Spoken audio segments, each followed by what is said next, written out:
Hello दोस्तों, आज इस वीडियो में हम लोग बात करेंगे पटना हाई कोर्ट की तरफ से जो रिक्रूटमेंट निकाली गई है 3 प्रकार के पोस्ट पे, जो कि translator and translator cum proof reader है, ठीक है।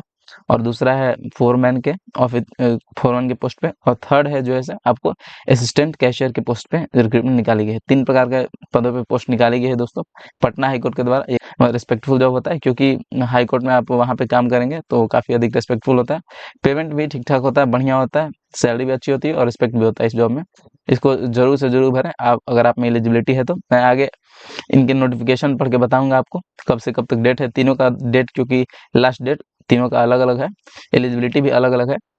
तो तीनों का नोटिफिकेशन डाउनलोड का तरीका भी मैं बताऊंगा, और तीनों के बारे में जो भी चीज़ इंपॉर्टेंट होगी वो भी मैं बताऊंगा। और फिर फॉर्म फिलअप का प्रोसेस भी इस वीडियो में बताया जाएगा, जो कि लाइव मैं बताऊंगा आपको फॉर्म फिलअप करके। कोई भी दिक्कत उसके बाद आपको नहीं रहेगी अगर आप इस वीडियो को पूरा देख लेते हैं दोस्तों। तो चलिए दोस्तों, सबसे पहले इनके ऑफिशियल वेबसाइट पे हम लोग आ जाते हैं। अभी हम लोग पटना हाई कोर्ट .gov.in, ये इनका ऑफिशियल वेबसाइट है, इस पे है। इसका आपको लिंक डिस्क्रिप्शन में दे दिया गया है, वहाँ पे आप क्लिक कीजिएगा तो डायरेक्ट आप इस वेबसाइट पे आ सकते हैं। यहाँ पे इस प्रकार का कुछ पेज ओपन होगा, आप जो उस लिंक पे क्लिक करेंगे तो सबसे पहले आइएगा तो नोटिसेस रिगार्डिंग रिक्रूटमेंट, ऊपर से ऐसे नीचे आइएगा तो नोटिसेस रिगार्डिंग रिक्रूटमेंट, ठीक है। रिक्रूटमेंट के रिगार्डिंग नोटिसेस जो है यहाँ पे link to apply for translator and translator cum proofreader, इस पर क्लिक करना है। इस पर क्लिक कीजिएगा तो यहाँ पे देखिए ट्रांसलेटर और ट्रांसलेटर कम प्रूफ रीडर के पोस्ट पे आप फॉर्म फिलअप कर सकते हैं। यहाँ से इसका आप एडवर्टाइजमेंट मतलब नोटिफिकेशन लोड कर सकते हैं, इसके बारे में पढ़ सकते हैं। यहाँ पे मैं आपको थोड़ा बता देता हूँ, इसका लास्ट डेट 31/5/2024 है, सॉरी मतलब कमेंसमेंट डेट, शुरुआत डेट, और 30/6/2024, ये 30 जून तक इसका लास्ट डेट है, ठीक है। और फिर पेमेंट के लिए 2 तारीख तक समय दिया गया है। और इस प्रकार से आपका मतलब इसका जॉब का रहने वाला पोस्ट जात मतलब कैटेगरी वाइज जो है से दिया गया रिजर्वेशन, उस हिसाब से यहाँ पे दिया हुआ है, आप देख सकते हैं। Total number of post translator के लिए 60 है। और फिर सब में रिजर्वेशन भी है, वुमेन्स के लिए भी, महिलाओं के लिए भी, उसमें 19 पड़ जाता है महिलाओं के लिए। और यहाँ पे ट्रांसलेटर कम प्रूफ रीडर के पोस्ट के बारे में बात करें तो 20 टोटल पोस्ट है, कैटेगरी वाइज यहाँ पे डिवाइडेड है, आप इसको एक बार देख सकते हैं। और फिर वेमेन के लिए 6 तो यहाँ पे रिजर्व्ड है। एलिजिबिलिटी क्राइटेरिया की बात करें तो यहाँ पे नेशनलिटी दिया गया है, ठीक है, उसको देख सकते हैं आप। मैरिटल स्टेटस दिया गया है, male candidate has more than one wife alive, और a female candidate who has married a person already have a wife shall not be eligible for recruitment. यहाँ पे ओवरऑल बात यह है कि जिनकी एक से अधिक शादी हो रखी है वो इसके लिए मतलब एलिजिबल नहीं है। एज लिमिट की अगर बात करें तो ईडब्ल्यूएस अनरिजर्व्ड के लिए 37 साल, बॉर्न नॉट अर्लियर देन 2/1/1987 से पहले नहीं, इसके बाद में ही आपका जन्म होना चाहिए। फीमेल्स के लिए उसी में अनरिजर्व्ड और ईडब्ल्यूएस में 40 साल, बीसी के लिए 40 साल, और एससी एसटी के लिए 42 साल। और फिर लोकोमोटरली डिजेबल्ड मतलब जो पीएच है, फिजिकली हैंडीकैप्ड है, उनके लिए 47 ईयर्स 47 साल। तो इस प्रकार से आप देख सकते हैं। अब और बात करते हैं इसमें फोरमैन वगैरह के बारे में। देखिए असिस्टेंट कैशियर के बारे में हम लोग पहले देख लेते हैं। इस पर जब क्लिक कीजिएगा तो यहाँ पे असिस्टेंट कैशियर का आपका आ जाएगा, यहाँ से आप इसका नोटिफिकेशन लोड कर सकते हैं इस पर क्लिक करके, ठीक है। इसका लास्ट डेट भी इसका लास्ट डेट दोस्तों 21/6/2024, 21 जून तक ही है इसका लास्ट डेट। तो इस तक आप पेमेंट कर सकते हैं। इसका टोटल 2 पोस्ट है, ठीक है। और फिर एलिजिबिलिटी वगैरह नीचे आप देख सकते हैं। तो आप इसको मैं इन तीनों को मैं आपको लिंक में दे दूंगा, आप जरूर एक बार ध्यान से देख ले इसको। और सेंटर ऑफ एग्जामिनेशन 3 जगह दिया गया है लगभग, मुजफ्फरपुर, हाजीपुर और पटना, ठीक है। और फिर यहाँ पे फोरमैन के लिए देख लेते हैं, link to apply for foreman, इस पर जब क्लिक करेंगे तो फोरमैन के लिए यहाँ पे आ जाएगा।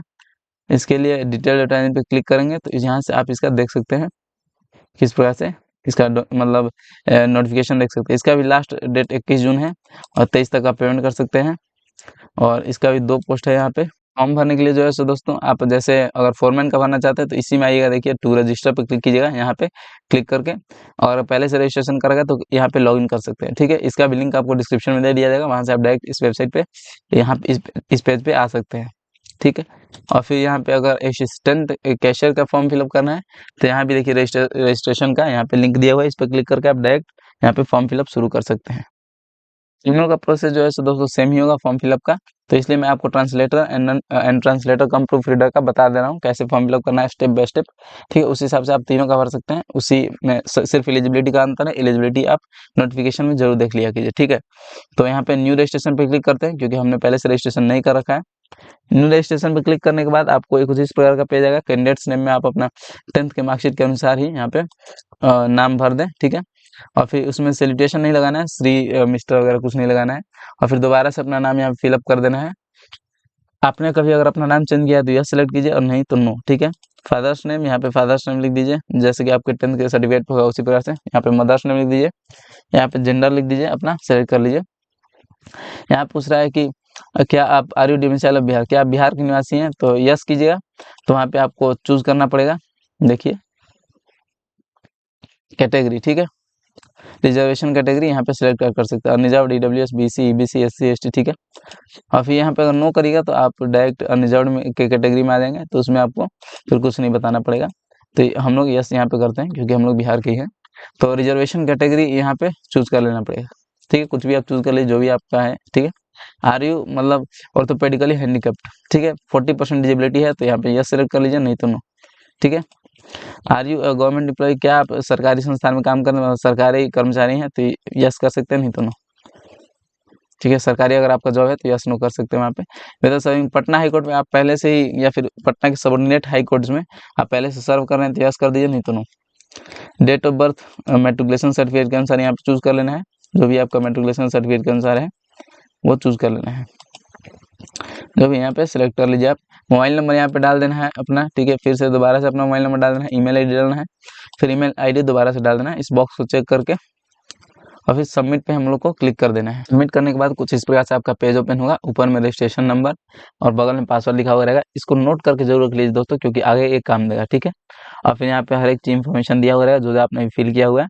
और फिर आप फिर से बैक भी जा सकते हैं और कुछ एडिट करना हो तो यहाँ पे हम लोग इस पेज को प्रिंट कर लेंगे और फिर नेक्स्ट पे हम लोग क्लिक करेंगे। नेक्स्ट पेज पे आने के बाद हम लोग जैसे पर्सनल डिटेल्स के पेज पे आ जाएंगे। यहाँ पे कॉरेस्पॉन्डेंस एड्रेस में एड्रेस लाइन 1 में लिख दीजिए, आप विलेज लिख दीजिए और पोस्ट लिख दीजिए। यहाँ पे पुलिस स्टेशन लिख दीजिए और यहाँ पे स्टेट सेलेक्ट कर लीजिए, ठीक है। अपना स्टेट यहाँ पे सेलेक्ट कर लीजिए।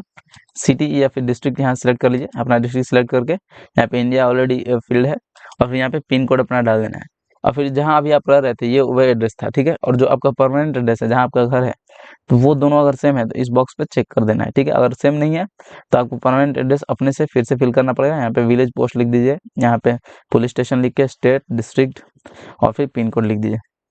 कैंडिडेट्स पर्सनल डिटेल में किस पोस्ट के लिए आप अप्लाई करना चाहते हैं, ट्रांसलेटर के लिए या फिर ट्रांसलेटर कम प्रूफ रीडर के लिए या फिर बोथ के लिए, यहाँ पे आप सिलेक्ट कर सकते हैं, ठीक है। दोनों के लिए एलिजिबल है तो दोनों के लिए एलिजिबिलिटी आपने देखा ही होगा नोटिफिकेशन में, ठीक है। तो दोनों के लिए एलिजिबल यहाँ पे कर सकते हैं both. Preference of the post, आप क्या प्रेफरेंस देना चाहते हैं, फर्स्ट में ट्रांसलेटर का जॉब अप्लाई करना चाहते हैं या फिर ट्रांसलेटर कम प्रूफ रीडर का, ठीक है। जो भी फर्स्ट में करना चाहते हैं उसका आप कर सकते हैं, ठीक है। और यहाँ पे वो फर्स्ट में हो जाएगा और सेकंड पे अपने आप वो चीज़ चला जाए। Preferences of examination centre, 3 examination centre मैंने बताया था आपको, पटना, हाजीपुर, मुजफ्फरपुर है। अपने यहाँ पे दे सकते हैं जो भी है आपका, आप यहाँ पे अप्लाई कर सकते हो। उस पर ऐसे मैरिटल स्टेटस में यहाँ पे मैरिड लिख सकते हैं या फिर अनमैरिड है तो अनमैरिड लिख सकते हैं, ठीक है। फोटो आइडेंटिटी प्रूफ, मतलब कैंडिडेट का सिग्नेचर भी होना चाहिए, जैसे आधार कार्ड, पैन कार्ड, पासपोर्ट या फिर ड्राइविंग लाइसेंस, जो भी आप अप्लाई यहाँ पे देना चाहते हो वो दे दीजिए। उसका फोटो कॉपी करके उस पर सिग्नेचर करके और उसका फिर वो वाला फोटो कॉपी यहाँ पे उसका तो अभी सिर्फ चूज करना है क्या चीज़ यहाँ पे देना चाहते हैं। जैसे आधार कार्ड देना चाहते हैं तो उसका फोटो कॉपी करवा के उस पर साइन कर लीजिए उसी पेज पे और फिर यहाँ पे आधार नंबर लिख दीजिए। आगे आपको अपलोड भी करना होगा, ठीक है, वही पेज उसका स्कैन डॉक्यूमेंट अपलोड करना होगा। विजुअल मार्क ऑन आइडेंटिफिकेशन, आपके सही पे कोई मार्क है जैसे जला कट्टा वगैरह का या मोल वगैरह का तो यहाँ पे लिख सकते हैं, नहीं है तो आप नो मार्क लिख सकते हैं डायरेक्ट, ठीक है। आप यहाँ पे आपके अगेंस्ट एक कोई क्रिमिनल केस है तो यस कर सकते हैं, नहीं तो नो। फिर एफआईआर आपके अगेंस्ट किया गया है तो कर सकते हैं यस, नहीं तो नो। फिर आपने टेरिटोरियल आर्मी जो ऐसे आपने आर्मी में सेवा दी है 2 साल के लिए तो यस कर सकते हैं, नहीं तो नो। और फिर एनसीसी में बी सर्टिफिकेट है अगर आपके पास तो यस कर सकते हैं, नहीं तो नो। उसके बाद सबमिट कर देना है। अगर आपको फिर भी कुछ प्रॉब्लम है तो बैक वाले पेज पे जा सकते हैं, वहां से एडिट कर सकते हैं। नेक्स्ट पेज में हम लोग एजुकेशनल डिटेल्स के पेज पे आ जाएंगे। यहाँ पे नेम ऑफ द स्कूल लिख देना है, जिस भी स्कूल से आपने 10th क्लास किया हुआ था, किस बोर्ड से किया हुआ था वो यहाँ पे लिख देना है, किस ईयर में पास आउट किया था आपने वो यहाँ पे लिख देना है। और फिर मार्किंग परसेंटेज मिला हुआ था सीजीपीए में, सीजीपीए मिला हुआ था सीजीपीए सेलेक्ट कर लेना है। यहाँ पे ग्रेड डालिएगा, यहाँ पे परसेंटेज खुद से लिखना पड़ेगा सीजीपीए और सिस्टम में। और परसेंटेज सेलेक्ट करते हैं यहाँ पे कितना मार्क्स आपको मिला था और मैक्सिमम कितना था, ठीक है। जैसे किसी को सपोज 448 मिला हुआ था 500 में अगर, ठीक है, तो यहाँ परसेंटेज मतलब यहाँ पे पहले डिवीजन सेलेक्ट कर लीजिए, ठीक है, और यहाँ परसेंटेज अपने आप लिख देगा, ठीक है। उस हिसाब से आप स्ट्रीम सेलेक्ट कर सकते हैं 12th क्लास के लिए, किस स्ट्रीम से आपने किया हुआ था, आर्ट, कॉमर्स, साइंस या फिर अदर्स से, यहाँ सेलेक्ट कर लीजिए। स्कूल कौन सा था, बोर्ड कौन सा था, पासिंग ईयर क्या था और मार्किंग स्कीम में परसेंटेज आगे सीजीपीए उस हिसाब से यहाँ पे लिख दीजिए। ग्रेजुएशन डिटेल में कौन सा डिग्री आपने कोर्स किया हुआ था, जैसे बीएससी साइंस किया हुआ था, बीए, इसे जो भी आपने किया हुआ था वो यहाँ पे लिख दीजिए। बैचलर ऑफ आर्ट्स लिख दीजिए, बीए किया हुआ है तो कॉलेज या इंस्टीट्यूशन का यहाँ पे नाम लिख दीजिए, ठीक है। और फिर इंग्लिश आपका सब्जेक्ट था कि नहीं, मतलब मेन सब्जेक्ट के रूप में ग्रेजुएशन में था, तभी आप मतलब इसके लिए एलिजिबल हैं, तो यहाँ पे यस कर सकते हैं। इंग्लिश है तो, नहीं तो नो। नो कीजिएगा तो यू आर नॉट एलिजिबल, देखिए यहाँ पे लिख दिया, तो इसलिए यस ही करना पड़ेगा यहाँ पे। हिंदी का आपको नॉलेज होना चाहिए, इसमें भी यस करना पड़ेगा। नेम ऑफ यूनिवर्सिटी लिख दीजिए। पासिंग ईयर यहाँ पे कब आपने पास किया ग्रेजुएशन वो लिख दीजिए। ग्रेजुएशन पे ही ये ट्रांसलेटर का फॉर्म है, ठीक है। Scheme of marking, marking scheme क्या था, कितना परसेंटेज आया था, वो यहाँ पे लिख दीजिए। और कोई क्वालिफिकेशन है जैसे पीजी वगैरह, मास्टर्स वगैरह जो भी है आपने यहाँ पे लिख सकते हैं। पीएचडी वगैरह जो भी आपने कर रखा है वो यहाँ पे लिख दीजिए। अदर एलिजिबिलिटी डिटेल्स में यहाँ पे जैसे आपने कंप्यूटर का एटलीस्ट 6 मंथ का कोर्स किया हुआ होना चाहिए, तभी आप इसके लिए एलिजिबल हैं, तो यहाँ पे यस करना पड़ेगा, ठीक है। सब करने के बाद सबमिट कर देना है। नेक्स्ट पेज पर दोस्तों हम लोग डॉक्यूमेंट अपलोड के पेज पे आ चुके हैं। Scan copy of recent passport size colour photograph. आपको पासपोर्ट साइज का फोटो होना चाहिए जिसका कि साइज 50 से 100 के बीच में होना चाहिए। जेपीजी या फिर पीएनजी फॉर्म में होना चाहिए। यहाँ से चूज फाइल पे क्लिक करके आप सेलेक्ट कर लीजिए, यहाँ पे आपका फोटो दिखा देगा, ठीक है।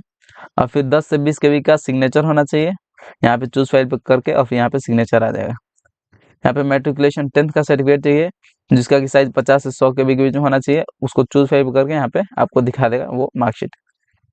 यहाँ पे सर्टिफिकेट चाहिए 10th का, ठीक है। सर्टिफिकेट दूसरा होता है दोस्तों और मार्कशीट दूसरा होता है, ये आपको पता होना चाहिए, ठीक है। स्कूल में ही मिल जाता है, आपको जाके बोलिए अगर नहीं मिला हुआ है तो, नहीं तो मोस्ट ऑफ द लोगों के पास होता है, ठीक है। यहाँ पे मार्कशीट भी अपलोड कर देना है, यहाँ से फिर ग्रेजुएशन का डिग्री सर्टिफिकेट अपलोड कर देना है, फिर मार्कशीट यहाँ पे अपलोड कर देना है ग्रेजुएशन का। फाइनल ईयर का करना है क्योंकि उसी वही मतलब रिकॉग्नाइजेबल होता है हर एक सेमेस्टर के लिए। और फिर डिप्लोमा सर्टिफिकेट ऑफ, जो कंप्यूटर का आपने डिप्लोमा किया हुआ है, ठीक है, सर्टिफिकेट किया हुआ है, तो उसको यहाँ पे अपलोड कर देना है। फिर आधार कार्ड जो मैंने आपको बोला था, या फिर आधार कार्ड पैन कार्ड जो भी है सिग्नेचर करा हुआ, उसको यहाँ पे अपलोड कर देना है, उसका स्कैन कॉपी को। फिर डोमिसाइल सर्टिफिकेट को अपलोड कर देना है यहाँ पे। और फिर ये अगर SC ST EBC जो भी आपने कैटेगरी चूज किया होता है वो यहाँ पे सिलेक्ट कर लीजिए। और यहाँ पे और भी कोई अगर रिलेवेंट डॉक्यूमेंट आपको अपलोड करना चाहते हैं तो यहाँ पे कर सकते हैं, ठीक है। नेक्स्ट कर देते हैं हम लोग यहाँ पे सब अपलोड करके। सारा डॉक्यूमेंट अपलोड करने के बाद दोस्तों जो बगल में व्यू का ऑप्शन दे रहा है इस पर क्लिक करना है। हर एक डॉक्यूमेंट के लिए एक एक बार व्यू करके देख लेना है, तभी आप नेक्स्ट जा सकते हैं, ऐसे नहीं, ठीक है। व्यू कर करके देख लेना है, इस पर क्लिक कीजिएगा तो ये वाला फोटो दिखा देगा जो आपने अपलोड किया हुआ था, उसको सब चेक करके ही एक बार फिर नेक्स्ट करना है, क्योंकि ऐसे आप नहीं आगे जा पाएंगे। फाइनली दोस्तों आप फाइनल पेज पे आ जाएंगे, यहाँ पे हर एक इन्फॉर्मेशन जो आपने अभी तक फिल किया हुआ था वो एक बार यहाँ पे आप दिखा देगा। इसको अच्छे से मिला लेना है, अगर कोई दिक्कत है तो आप इसको एडिट भी कर सकते हैं। नीचे में जो देखिए बैक का ऑप्शन दिया हुआ है, इस पर क्लिक करके आप बैक जा सकते हैं। और फिर यहाँ पे हम लोग को प्रिंट कर लेना है, प्रिंट प्रीव्यू पे, ठीक है। पेमेंट वेरिफिकेशन फिर क्लिक करना है, जो कि आगे हम लोग पेमेंट के लिए ले जाएगा।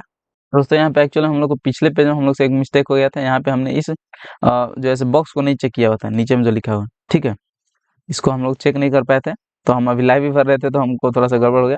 यहाँ पे इसको चेक करके मेक पेमेंट पे क्लिक कर देना। मेक पेमेंट पे क्लिक करने के बाद आपको कुछ इस प्रकार से जाएगा, इसको चेक करके और प्रोसीड पे कर देना है। प्रोसीड पे क्लिक करने के बाद इसको बड़ा साइज में कर लेते हैं हम लोग। यहाँ पे आपका फी दिखा देगा, आप जिस भी प्रकार से करना चाहते हैं, नेट बैंकिंग, कार्ड या फिर यूपीआई, फोन पे वगैरह से भी कर सकते हैं, पेटीएम वगैरह से, जो भी से करना चाहे आप कर सकते हैं।